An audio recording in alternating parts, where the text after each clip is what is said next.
Hi everyone. நம்ம வந்து how to calculate number of floor tiles பார்க்க போகிறோம். ஸோ இப்போ வந்து உங்களுக்கு ஒரு 20 மீட்டர் 10 மீட்டர் அளவுள்ள ஒரு ரூம் இருக்குது. அதுக்கு வந்து எனக்கு நம்பர் ஆஃப் டைல்ஸ் வந்து எவ்வளோ போடணும்னு கண்டுபிடிக்கணும். ஸோ எப்படின்னே எனக்கு ஐடியா இல்லைன்னா நீங்கள் வந்து ஏதோ ஒரு டைலை வாங்கிட்டு வந்து போடலாம், ஏதோ ஒரு சைஸில்.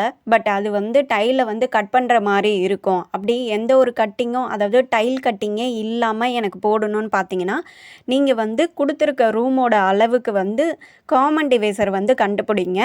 இப்போ 10க்கும் 20க்கும் காமன் டிவைசர் கண்டுபிடிச்சிங்கன்னா உங்களுக்கு 1 2 5 10ன்னு கிடைக்கும்.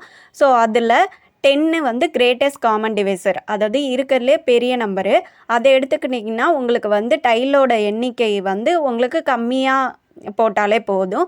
சப்போஸ் நான் வந்து காமன் டிவைசரில் 1 to 5 10ல் 1ன்னு எடுத்துக்கிட்டேன்னா எனக்கு வந்து டைல் வந்து அதிகமாக போடுற மாதிரி இருக்கும். அதாவது டைலோட எண்ணிக்கை வந்து அதிகமாக போடுற மாதிரி இருக்கும். இப்போ வந்து நான் 5 வச்சு உங்களுக்கு எப்படி போடுறதுன்னு சொல்லி கொடுக்குறேன். ஸோ மேலே வந்து ரூமோட பரப்பளவுக்கு வந்து 20 into 10ன்னு போட்டுடலாமா? ஸோ கீழே வந்து எனக்கு 5 டைலோட சைஸு வந்து பார்த்திங்கன்னா 5 into 5. இப்போ நான் இதை அடித்து கொடுத்தேன்னா 2.